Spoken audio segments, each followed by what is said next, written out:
se retrouve pour une nouvelle vidéo qui sera le book haul du mois de novembre. Et une fois n'est plus coutume, puisque j'ai été raisonnable, j'ai 11 livres à vous présenter. Dans ces 11 livres, 2 sont des réceptions suite à des projets participatifs. Donc en termes d'achat, je ne me suis procuré que 9 livres au mois de novembre. Et l'un d'entre eux est un livre d'occasion. Donc vraiment, encore une fois, j'ai été raisonnable puisqu'en termes d'achat, encore une fois, j'ai acheté moins de 10 livres et mon optique pour le long, c'est vraiment de ne pas dépasser les 10 livres par mois, sachant que j'aimerais quand même diminuer encore et ne pas dépasser les 8 livres si vraiment j'arrive à être raisonnable sur le long. Mais là, déjà 10 livres par mois, pour moi c'est un exploit, surtout que je tiens depuis 6 mois.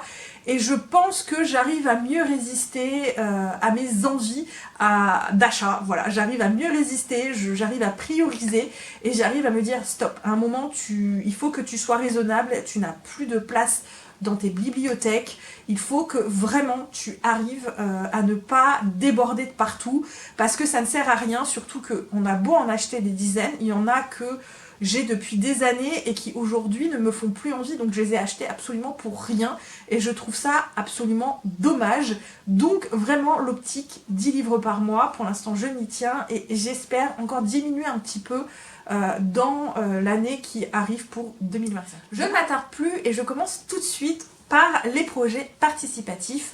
Le premier c'est celui-ci que j'ai déjà lu, il s'agit donc du premier tome d'Oméga ensuite de Camille Jedel et on a donc le roman collector puisqu'il est collector donc en format manga donc avec un jaspage, une jaquette des deux côtés et des illustrations et autant vous dire que de base je suis pas très fan du tout girly, tout rose bonbon, vraiment c'est pas mon truc absolu mais honnêtement l'histoire était vraiment chouette, moi j'ai adoré, j'ai hâte d'avoir le tome 2, elle vient juste de commencer l'écriture du tome 2, ça va être long d'attendre.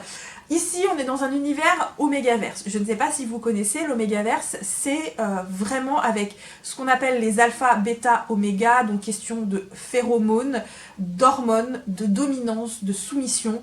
Les alphas se reproduisent plus facilement avec les omégas, les bêtas sont des personnes parfaitement normales comme vous et moi, et la particularité également de l'Omégaverse c'est que les omégas, qu'ils soient mâles ou femelles, sont capables de porter la vie.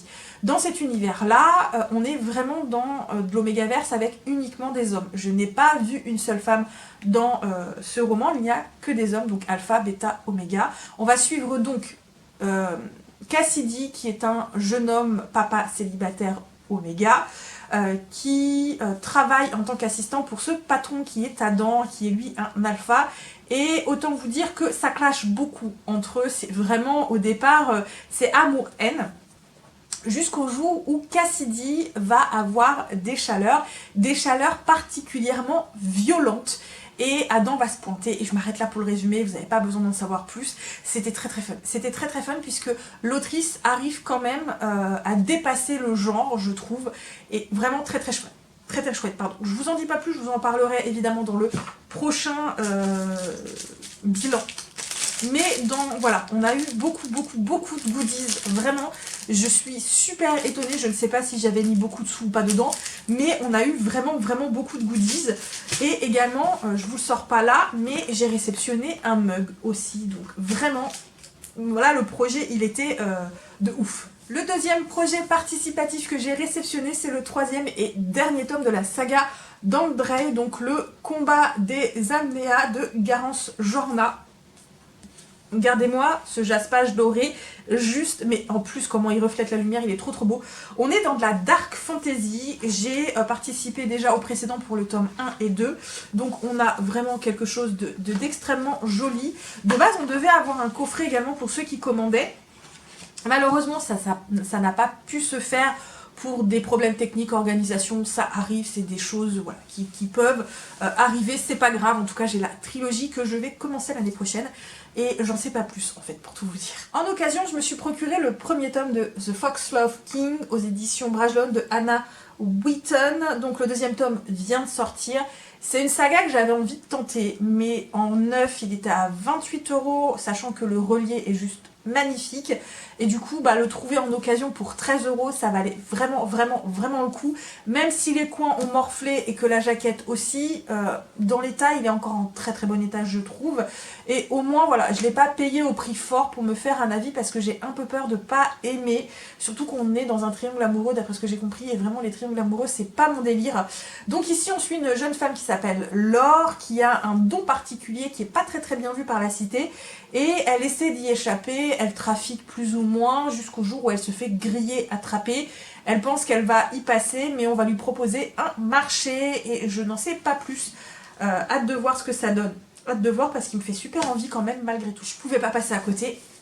Je me suis acheté le 3e et dernier tome de la saga d'Absolu. Donc ici, Les Éveillés de Margot Dessen aux éditions Big Bang. Je l'ai pris en format relié puisque j'ai la saga en format relié complète. Donc j'ai pas commencé la saga, je ne suis même pas sûre d'aimer le premier tome, mais au moins j'ai la saga complète, voilà. Chez une toute petite maison d'édition que j'ai découvert en allant simplement faire mes courses, je me suis procuré les 2 premiers tomes d'une préquelle, qui sont donc les derniers héritiers, donc la première guerre de C.S.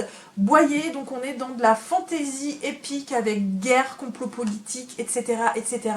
Pour tout vous avouer, j'en sais pas plus, c'est donc en 2 tomes et la suite apparemment se passe 15 ans plus tard, mais on va déjà voir avec les 2 premiers tomes. Un achat qui n'était pas du tout prévu au programme, mais au moment où je l'ai acheté, j'en avais besoin. Voilà, j'avais besoin de faire des achats.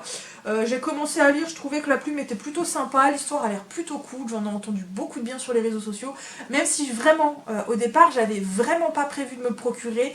Il s'agit du premier tome de cette saga qui est donc Spark of the Overflame de Pen Cole aux éditions Calix, et en fait il est trop beau je trouve, voilà, il est trop beau.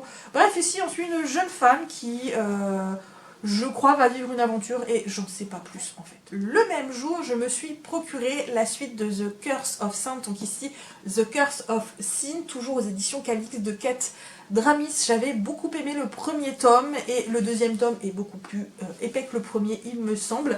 J'ai hâte de voir ce que deviennent nos 2 protagonistes parce que vraiment le tome 1 était vraiment chouette. Celui-ci me faisait envie, il était prévu mais j'hésitais à me le procurer tout de suite, finalement j'ai quand même craqué. Il s'agit du premier tome de cette saga qui est donc Le Chant des Marqués, donc d'ombre et de couronne de S.M. Gator, donc aux éditions Lost Kingdom, donc dans le format relié que je trouve juste trop beau. Donc ici on suit une jeune mercenaire qui va accepter de travailler pour un roi pour sauver son mentor qui est très malade, j'en sais pas plus, mais vraiment il a l'air assez épique et j'ai hâte de le découvrir. Et je termine par un roman qui celui-ci était absolument prévu pour la sortie, c'est celui-ci, il s'agit donc du premier tome de Longue vie au mal de Sarah Rees Brennan aux éditions Corrigan, donc dans ce format relié juste absolument magnifique. On va donc suivre une jeune femme qui est malade et qui est fan d'un roman je crois, et elle va être ressuscitée ou réincarnée dans ce roman, donc on est dans un isekai, sauf qu'elle va être réincarnée dans le corps de la méchante, voilà, et que la nana, elle a décidé qu'elle n'allait pas se laisser mourir, et que non, elle va changer son destin, quitte à vraiment devenir méchante. J'en sais pas plus, à vous. Et voilà, j'en ai du coup terminé pour ce petit book haul, j'espère que cette vidéo vous a plu. Vous connaissez la chanson maintenant, les petits pouces bleus, les commentaires, les emojis si vous n'avez pas envie de laisser des longs commentaires, vous abonner sur la chaîne, voire sur mes autres réseaux sociaux si l'envie vous en vient. Moi comme toujours, je vous souhaite de très bonnes lectures, à très bientôt pour une nouvelle vidéo, et comme toujours, prenez bien soin de vous. Bye bye.